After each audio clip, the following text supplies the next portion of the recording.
Seja muito bem-vinda ao vídeo do quarto semestre de psicologia. O tempo está passando muito rápido, muito rápido. E eu vou direto ao ponto. No quarto semestre, eu tinha aula às terças, às quartas, às quintas e às sextas. Então, como que funcionavam as minhas aulas? Eu tinha 2 matérias online e essas 4 matérias presenciais. Então, às segundas-feiras não tinha aula, podia fazer qualquer outra atividade, podia dormir, podia fazer o que quisesse. E às terças-feiras eu tinha uma matéria chamada Avaliação Psicológica e Testagem Psicológica. E o nome da minha professora era Regiane Ribeiro de Aquino, professora muito querida, que tinha um método próprio. E eu aprendi, né, nessa matéria, que avaliar psicologicamente uma pessoa é muito mais do que simplesmente aplicar um teste e chegar a uma conclusão, né, sobre essa pessoa. A avaliação psicológica é um processo científico, né, que busca, um processo ético também, né, que busca compreender aspectos importantes da vida da pessoa, do comportamento dela, do funcionamento psicológico de uma pessoa. E uma coisa que eu achei muito importante nessa matéria foi entender que a avaliação não é sobre rotular alguém. Só para contextualizar, né? Quando eu falo em avaliação, é a avaliação que as pessoas fazem para investigar diagnósticos como transtorno do déficit de atenção, transtorno de hiperatividade, né? O próprio TDAH, né? Transtorno do déficit de atenção e ou hiperatividade. Então, esse tipo de testagem, né? Ou até mesmo investigar altas habilidades, né? Existem testes que fazem isso. Mas, nessa matéria, nós aprendemos sobre os testes, sobre os gráficos, né, como interpretar. Então, fazer um teste, né, é investigar uma demanda, é reunir várias informações, é compreender aquela pessoa dentro de um contexto. Né? E os testes psicológicos, eles fazem parte desse processo, claro, mas eles não funcionam sozinhos, né? Eles são umas ferramentas que foram padronizadas com base em muitos estudos, foram criadas para avaliar uma amostra de um comportamento, por exemplo, a atenção, a memória, a inteligência, a personalidade e outras características psicológicas. Né? Mas o resultado de um teste, ele nunca deve ser interpretado de forma isolada. Né? Antes de escolher qualquer instrumento psicológico, o profissional ele precisa entender qual que é a demanda, em qual contexto que aquela avaliação está acontecendo na vida daquela pessoa, quais os recursos que estão disponíveis, se essa pessoa tem competência técnica para utilizar aquele instrumento, né? É uma pessoa alfabetizada, não é? Então, não é simplesmente escolher um teste porque é um teste que parece interessante ou porque ele é conhecido, mas também entender que os testes eles precisam, né, seguir critérios rigorosos para fazer uma boa avaliação. Né? Esses testes eles têm uma base teórica clara, né? Eles são analisados, estudados, existe um público-alvo ao qual esse teste é destinado. E um dos objetivos é apresentar justamente evidências, validade, precisão. Né? Então, o teste, ele para que ele realmente meça aquilo que ele diz que ele mede. Né? Então, a atenção, ou memória, né? o cálculos, né? Ele precisa assim, apresentar resultados confiáveis, e os testes eles precisam ser padronizados para isso, né? Eles não podem ser realizados de uma forma qualquer, ou cada profissional realiza de uma forma, né? Então eles têm que ser aplicados em condições semelhantes, uma certa padronização, né? Então, por exemplo, muitas vezes é um assunto que eu não posso falar muito, né? Até por questões éticas, né? Mas as condições do ambiente interferem, o que a pessoa vai usar para responder. No Brasil, né, existem orientações específicas para a realização de testes, né, que é o Sistema de Avaliação de Testes Psicológicos, que é conhecido por uma sigla, né, o SATEPS.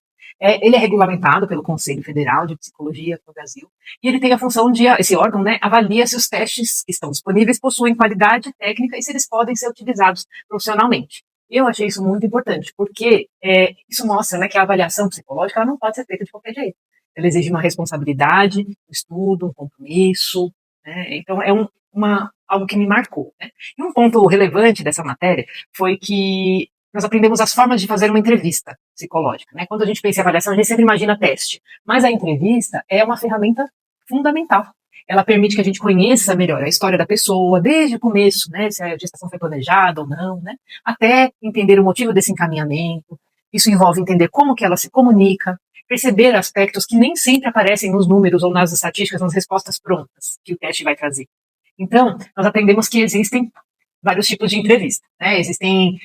Existe a entrevista aberta, por exemplo, existe a entrevista estruturada, existe a entrevista semi-estruturada, muito mais utilizada. Né? Além disso, nós conhecemos e aprendemos um pouco do processo da anamnese, que é compreender a história de vida da pessoa, né? E também um passo da devolutiva, que é quando o psicólogo comunica os resultados da avaliação de maneira clara, que pode ser compreendido pela pessoa, pelo familiar, né? E de maneira ética também, entendendo o impacto que isso vai ter na vida da pessoa. Nessa disciplina, nós aprendemos também a importância da observação. né? Não apenas olhar para alguém. Na psicologia, nós entendemos que a observação muitas vezes vai envolver registrar, né, um registro fiel, né, ao que a pessoa está falando, de como ela se expressa, do não verbal também, a postura, as emoções, os silêncios, as reações, né? Então, ao longo da disciplina, nós também estudamos como que a avaliação ela investiga diferentes fenômenos psicológicos, a inteligência, a memória, a atenção, a personalidade. E na avaliação da inteligência, por exemplo, nós entendemos que a inteligência, né, ela não é apenas ser bom em matemática, ou tirar notas altas, né, notas boas. Não, ela envolve, assim, o raciocínio, né, a resolução de problemas, planejamento, adaptação, a compreensão do ambiente. Então, os testes, eles avaliam partes importantes desse funcionamento da mente, né, mas é claro que eles não definem completamente quem a pessoa é, né. É importante ter esse equilíbrio, né. Nessa matéria nós aprendemos sobre atenção seletiva, atenção sustentada, dividida, alternada, funções executivas, né, que são relacionadas à tomada de decisões, ao planejamento, ao controle de impulsos, à organização, né, ao comportamento da pessoa, né. E na parte de personalidade, continuando aí o que nós aprendemos no semestre passado, né, nós vemos diferentes teorias e instrumentos que ajudam a compreender os padrões de pensamento. Então, as emoções, as formas de se relacionar com o mundo, o outro, né, um conteúdo muito interessante. E nós aprendemos também como elaborar documentos psicológicos, que são os relatórios, os laudos, os pareceres, os atestados, as declarações. Esses são os documentos que fazem parte da atuação profissional e precisam ser escritos com muita responsabilidade. Esses documentos, nós aprendemos que eles precisam ter uma linguagem clara, objetiva, ética, acima de tudo, né, baseada nas informações que realmente foram obtidas durante o processo de avaliação. Então, gente, se eu tivesse que destacar uma coisa principal dessa matéria, né, que nós tivemos aqui, foi que a avaliação psicológica ela não é um julgamento, não é uma forma de colocar a pessoa numa caixinha, um rótulo. Ela é um processo técnico, né? É um processo científico, humano também, que precisa considerar a história, o contexto e a singularidade de cada pessoa. E isso me fez refletir, né, sobre o tamanho da responsabilidade que existe por trás de uma avaliação. Porque quando essa avaliação é feita com cuidado, com ética, ela pode ajudar muito na compreensão de uma pessoa, e também na tomada de decisões importantes na vida dessa pessoa, né, em contextos, né, que ela vive, na família, na escola, trabalho, saúde, trânsito, até mesmo no contexto jurídico. E falando sobre contexto, né, justamente tem a ver com a próxima disciplina, né, que era a disciplina que eu tinha às quartas-feiras, de acordo com o nosso cronograma, que era a disciplina de escola, currículo e sociedade. Se na avaliação psicológica eu aprendi a olhar para a pessoa, para o indivíduo de forma ampla, na educação eu aprendi a olhar para a escola também como uma parte de uma realidade social, histórica e cultural. O nome da minha professora é a Maria Rosinete Gonçalves, uma querida, fofa, e que domina muito o conteúdo. E a forma como ela conduzia essa disciplina me ajudou a olhar para a escola de uma forma muito mais ampla, né? Antes, eu acho que assim como muitas pessoas, né, eu pensava no currículo escolar como uma lista de matérias, né, conteúdos ali, atividades que os alunos precisavam fazer, aprender, mas ao longo dessa disciplina eu entendi que o currículo é muito mais do que isso. O currículo envolve, por exemplo, escolher quais conhecimentos que precisam ser valorizados, como se fosse assim, quais histórias que nós vamos contar, né? Porque os temas estudados, eles vão ficar marcados na vida da pessoa, né? O que não pode ficar de fora, na história da humanidade, né? Então, falar do currículo é falar da sociedade, da cultura, poder, da desigualdade, né? Então, nessa matéria, logo no começo da matéria, a professora fez uma dinâmica em que nós refletimos sobre as nossas próprias experiências prévias, né, as nossas memórias relacionadas aos momentos escolares, né? Então isso foi interessante, eu me lembro dessa dinâmica, porque mostrou que cada pessoa, ela vive a escola de um jeito diferente, né? Para algumas pessoas a escola pode ser, por exemplo, um lugar de socialização, acolhimento, descobertas, oportunidades, para outras já pode ser um lugar de exclusão, de dificuldade, falta de pertencimento, ou isso tudo ao mesmo tempo, né? Então, é muito interessante. Nós estudamos assim a história também da educação no Brasil. Eu lembro de um livro que a professora falou que era utilizado, agora me falha a memória o nome, mas é um livro muito antigo que foi utilizado por muito tempo. E assim, aí a gente foi entendendo, né, que o acesso à educação no Brasil, ele nem sempre foi garantido para todos, né? Durante muito tempo, estudar era um privilégio que poucas pessoas tinham, e mesmo com os avanços, mesmo com a ampliação, o acesso à escola, ainda existem hoje muitas desigualdades, né? Nós vimos uma escola de periferia e uma escola de elite, né? Então, a qualidade da educação que é oferecida para esses diferentes grupos sociais, né, provocou muitas reflexões. E um ponto alto dessa disciplina foi justamente discutir a função social da escola. Então, a escola, ela não deve ser apenas assim um lugar onde os alunos ficam enquanto os pais trabalham. Não, ela tem que ser um espaço, né? Então, assim, não é um lugar só para decorar conteúdo, fazer prova. Não, ela tem a função de ser um espaço de acesso ao conhecimento, de estimular o pensamento crítico, de ajudar na formação de cidadãos que sejam capazes de participar da sociedade. Então, nós também estudamos leis, a LDB, né, que é a Lei de Diretrizes Básicas, de base da Educação Nacional, né, então o Plano Nacional de Educação também, e a Declaração Universal dos Direitos Humanos, que são documentos que se complementam, né, e eles reforçam que a educação é um direito de todos, é um dever do Estado, da família, e outra parte muito rica da matéria foi conhecer as diferentes teorias de currículo. Sim, porque também existem teóricos que pensam a educação, cada um à sua própria maneira, né? Nós citamos muito alguns autores, né, que existem autores que enxergam a educação de forma mais técnica, focada em conteúdo, objetivo e resultado, por exemplo, né? Outras teorias, que são as teorias críticas, elas já questionam, né? Quem vai escolher esses conteúdos? Por que alguns conhecimentos são mais valorizados do que outros? Né? Então, existe uma crítica, né? Como que a escola pode reproduzir, às vezes, desigualdades que já existem na sociedade, na educação? Então, são pensamentos muito profundos, né, que trazem discussões fundamentais sobre raça, gênero, sexualidade, multiculturalismo e o pós-colonialismo também. Então, esses debates, eles mostram que a escola ela precisa considerar as diferenças, reconhecer que os alunos não chegam à sala de aula com as mesmas experiências e vivências, com as mesmas oportunidades, com as mesmas referências culturais, né? Então, isso foi algo profundo. Nós entendemos que a base nacional comum curricular, né, a BNCC, ela orienta os conhecimentos, as aprendizagens essenciais da educação básica. Esse é um documento importante que direciona, né? E um outro documento muito importante que nós aprendemos conhecemos, eu pelo menos tive meu primeiro contato, foi o famoso PPP, que é o Projeto Político Pedagógico, né? É um documento muito importante para cada escola, e porque esse documento ele expressa a identidade da escola, os objetivos, a forma como ela pretende organizar o seu trabalho, né?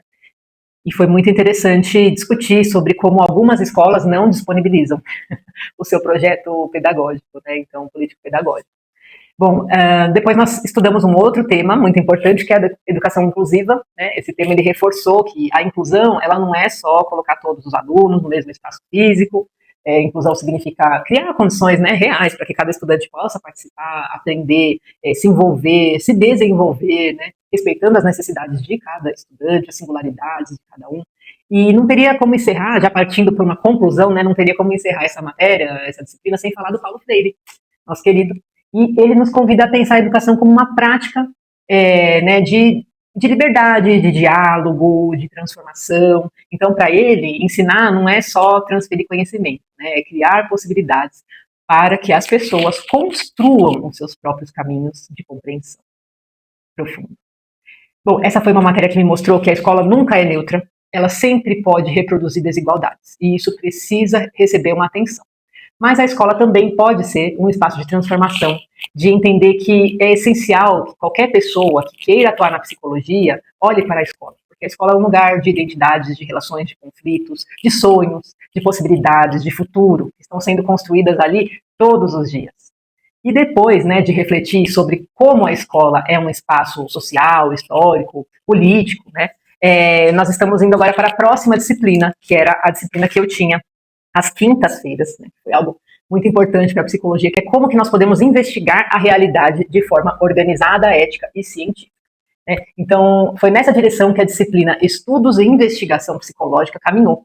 Essa disciplina foi ministrada pelo professor Vitor Scatoni, e nessa disciplina, né, foi um semestre que nós aprendemos que toda pesquisa começa com uma curiosidade, uma dúvida, ou uma situação que ainda precisa ser compreendida melhor, né? E essa dúvida, essa hipótese, essa questão, esse questionamento inicial, para que esse questionamento se transforme em conhecimento científico, ele precisa de uma pergunta clara, investigável e relevante. Isso se chama problema de pesquisa. É uma terminologia, né? Um problema de pesquisa. E a partir daí nós estudamos como escolher métodos de abordagem e de procedimentos que sejam adequados para fazer essa investigação. Então, nós conhecemos um método dedutivo, que parte de uma ideia mais geral, né, para chegar às condições específicas.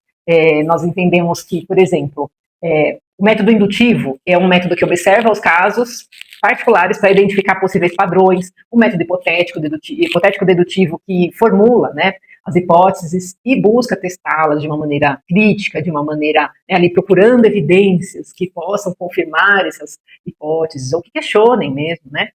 E nós entendemos também que existem diferentes tipos de pesquisa. A pesquisa exploratória, por exemplo, é uma pesquisa que é muito útil quando nós ainda estamos conhecendo um fenômeno, né? E nós precisamos que esse fenômeno fique mais claro. Já a pesquisa descritiva é uma pesquisa que busca caracterizar uma realidade com o perfil ou com as experiências de determinado grupo. Já a pesquisa explicativa, ela procura entender como que as relações entre as variáveis, né, elas podem ser causas de um fenômeno. E depois de tudo isso, nós vimos também a importância do delineamento da pesquisa, né, a escolha da amostra, dos instrumentos, da coleta de dados, das diferenças entre abordagem quantitativa, qualitativa. Ai, gente, olha, eu confesso que essa disciplina foi um pouco desafiadora para mim. Né, a pesquisa, acho que é a quantitativa, que trabalha com os números, as medidas, as relações estatísticas. A qualitativa já fala mais de narrativas, sentidos, experiências, né, das pessoas. Enfim, nós fizemos um trabalho em grupo muito interessante, né? Nós fizemos um trabalho que foi direcionado pelo nosso professor, que nós usamos a escala STOMP, né? Que é Short Test of Music Preference.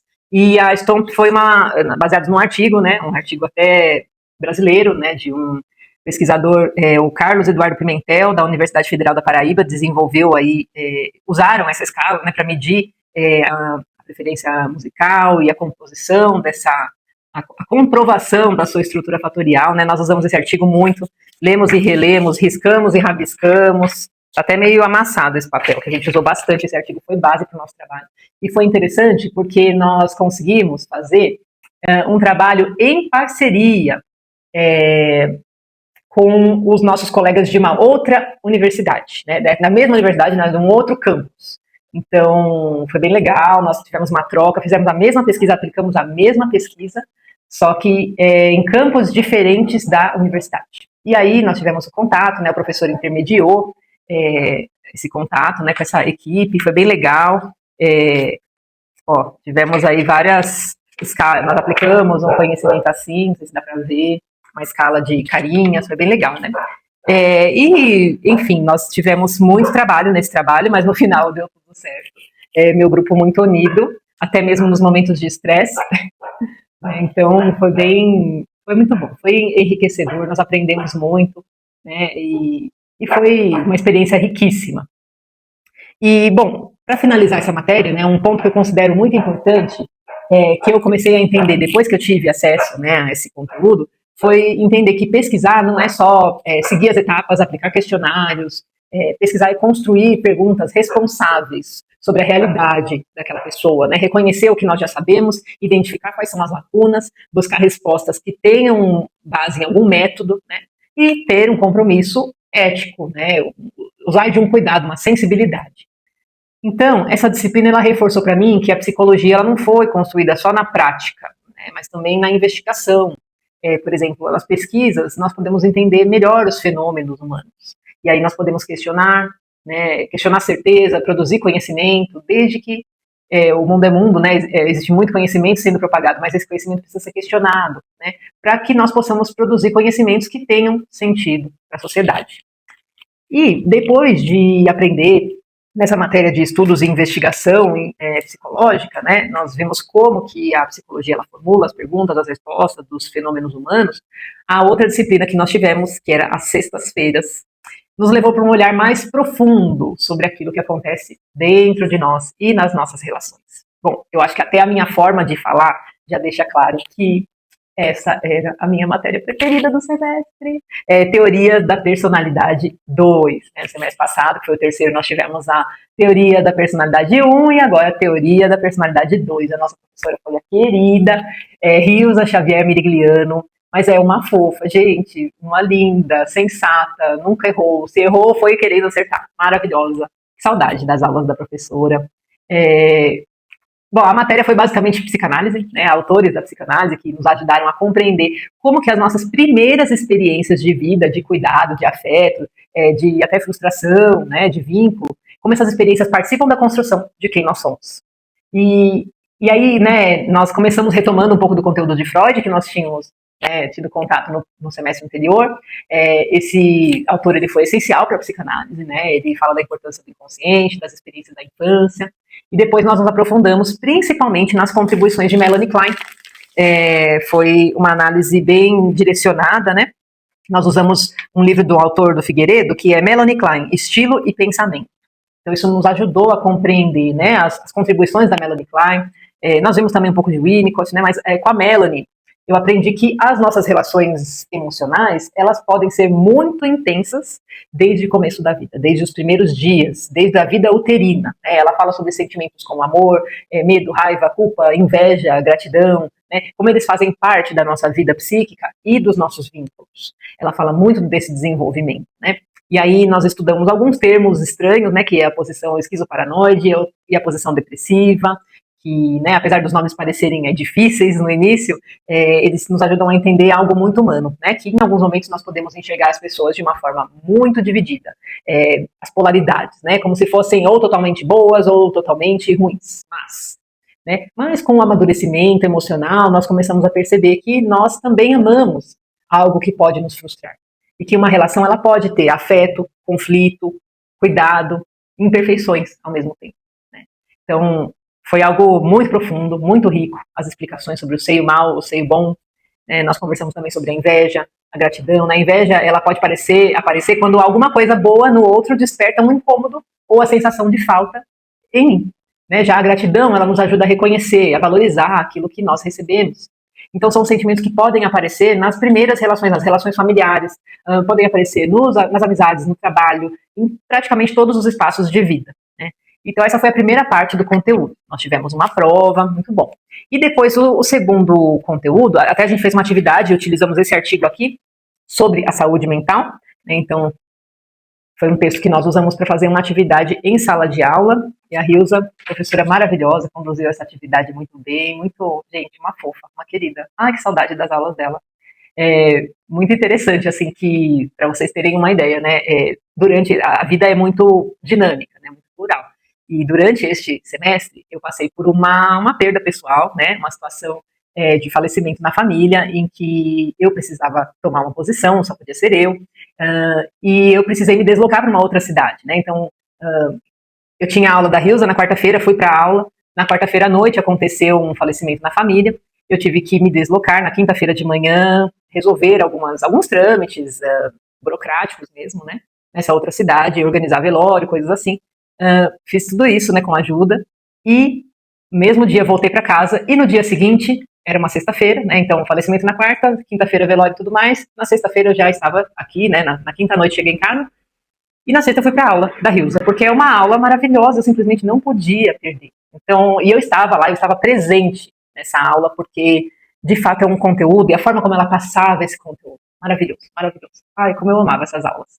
Bom, voltando para o conteúdo, né, a professora Hilza, ela colocava uns slides muito fofinhos, não sei se vai dar para ver, ela colocava umas figuras, gente, muito fofinhas, assim.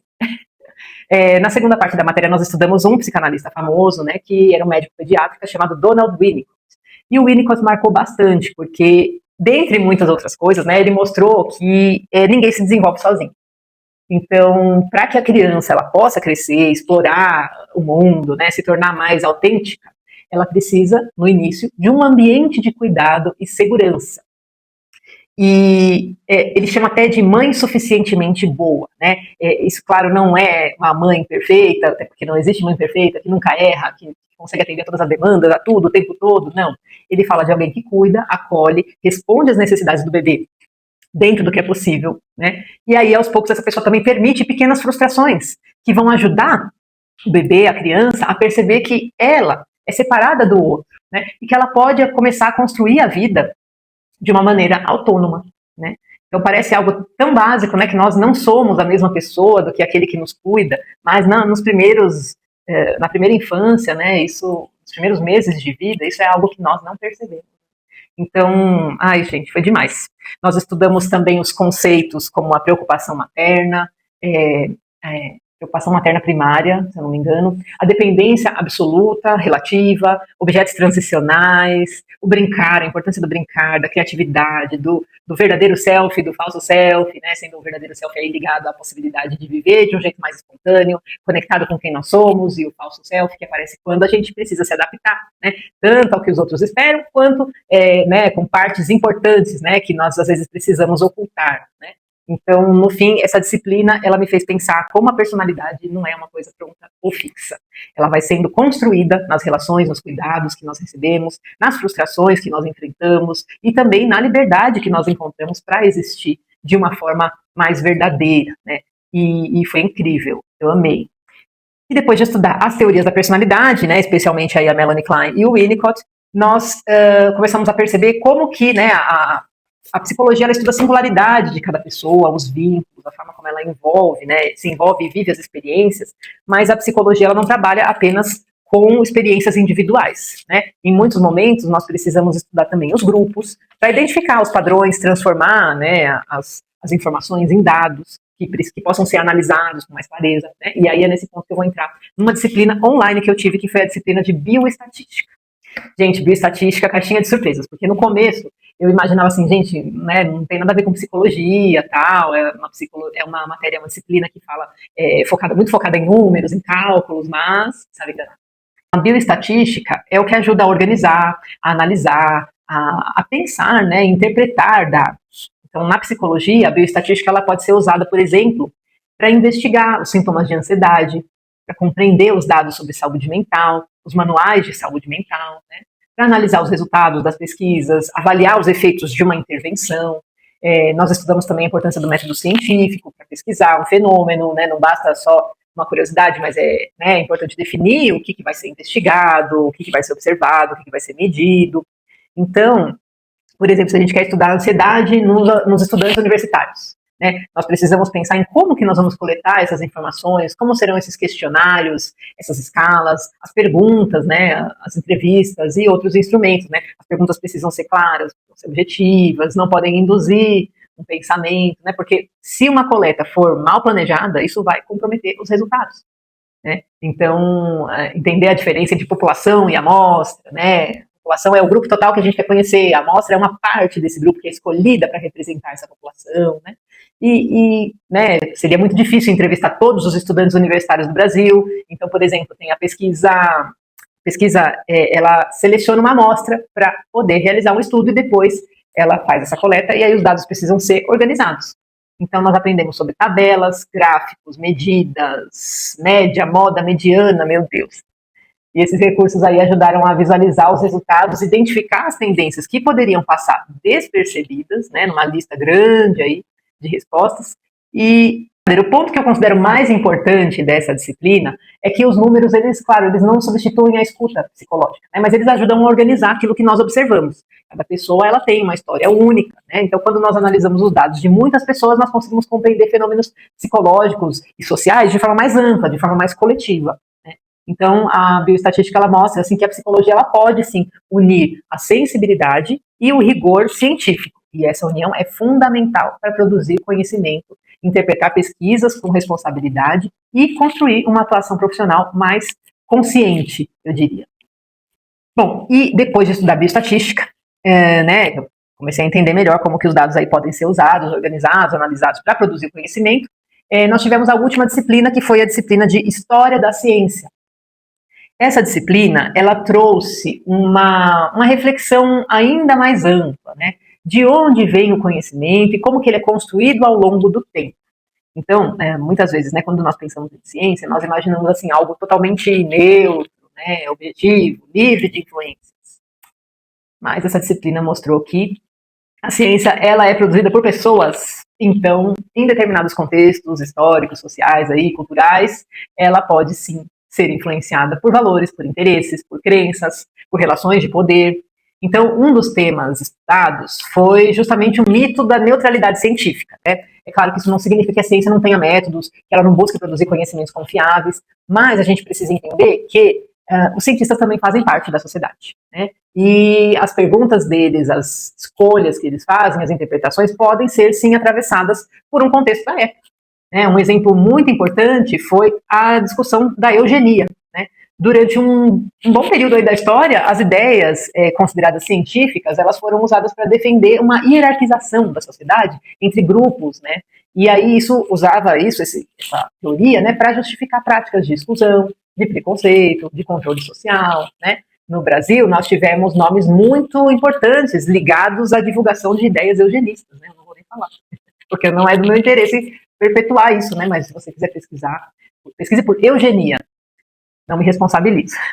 Mas, bom, esse conteúdo, né, que eu tive contato na matéria de História da Ciência, me ajudou a entender que a pesquisa, né, a ciência, ela pode contribuir muito para a sociedade, claro, mas ela também pode ser usada de uma forma muito perigosa quando não existe responsabilidade ética, né, quando não existe um pensamento crítico, para que esse conhecimento vai ser usado, né. Então, estudar a história da ciência também é aprender a questionar quem produz esse conhecimento, é do interesse de quem, né, para quem que ele serve, quais são as consequências que esse conhecimento pode trazer, né? E teve até um outro assunto que nós estudamos, que foi a contribuição do Herbert Spencer, né, Herbert Spencer Jennings. A partir das pesquisas dele, ele começou a questionar explicações que eram muito simplificadas sobre o comportamento dos seres vivos. Então, o Spencer ele começou a questionar e a entender que a ciência ela avança quando os pesquisadores observam, testam hipóteses, revisam ideias, quando eles estão abertos a mudar as suas conclusões, né? E aí eu vou fazer uma breve pausa para uma fofoca, porque é uma situação de fake news, né, que para mim pareceu uma verdadeira fofoca, né, que é o caso do homem de Piltdown. Lá no começo do século XX, né, foram encontrados aí na Inglaterra uns fragmentos de um crânio e de uma mandíbula que pareciam pertencer ao que eles chamaram de ancestral humano muito antigo. E na época essa descoberta foi apresentada como uma super evidência da evolução, da teoria da evolução humana, né? E durante décadas muita gente acreditou que aquele homem de Piltdown seria um importante elo da nossa história, né? Mas aí depois, com técnicas mais avançadas de análise, foi descoberto que tudo aquilo era uma fraude. Isso ficou exposto em museus, mas aquele crânio não era humano. Depois descobriram que era a mandíbula de um orangotango, né? Que aqueles ossos tinham sido manipulados para parecerem antigos, mas não eram. Então, por muito tempo, a comunidade científica ela acreditou numa descoberta que não era verdadeira, né? Então, o mais importante é que isso aconteceu não só porque faltavam técnicas, mas porque também aquela descoberta ela combinava com o que muitas pessoas esperavam encontrar, a expectativa daquela época, né? Então, isso mostra que a ciência ela precisa sempre estar ali, aberta à revisão, né, à crítica, as novas evidências precisam ser analisadas, né? E no final, a gente vê que até uma descoberta famosa pode sim precisar ser questionada, e ainda bem que foi, né? Bom, o ponto mais importante que eu destaco nessa disciplina de História da Ciência é que a ciência, então, ela não deve ser vista como uma verdade absoluta, uma verdade pronta, intocável, ela é um processo em construção. É importante revisar, é importante questionar constantemente. E para a psicologia essa é uma reflexão muito importante, porque como futuros profissionais, nós vamos precisar utilizar conhecimentos científicos, vamos precisar analisar criticamente as origens desse conhecimento, os limites, os impactos sociais que existem, né? Afinal, produzir ciência não é só reunir os dados, não é só aplicar métodos, é também assumir responsabilidade pelas consequências que esse conhecimento pode ter na vida das pessoas. Então, dessa forma, né, a história da ciência ela encerra esse percurso mostrando que a ciência, a ética, o pensamento crítico, eles precisam sempre caminhar juntos. Falando em caminhar, se você ainda não caminhou a sua mão ao mouse ou algum outro dispositivo, até seu dedo se você estiver assistindo no celular, e clicou no curtir e se inscreveu no canal, por favor, faça isso. Caminhando aqui para o fim do vídeo, né, no final desse semestre, para encerrar esse semestre, eu queria compartilhar, né, que eu percebi que cada disciplina foi, assim, uma peça importante para a minha formação, né, esse semestre foi riquíssimo, nós estudamos a escola, as pesquisas, a teoria da personalidade de acordo com a psicanálise, a avaliação psicológica, os dados, a própria construção da ciência, né, então, no fim, tudo isso se conecta, né, compreender pessoas exige escuta, conhecimento teórico, um olhar crítico, responsabilidade ética e também um compromisso com a realidade. Esse foi um semestre de muito aprendizado, de muitos desafios, de novas perguntas, né? E eu termino essa etapa com mais vontade ainda de continuar aprendendo. E esse foi o nosso quarto semestre de psicologia. Muito obrigada se você ficou até o final do vídeo e continue acompanhando para os próximos semestres. Deixa eu tomar um pouquinho de chá, porque ninguém é de ferro. Muito bom. Bora pro próximo semestre?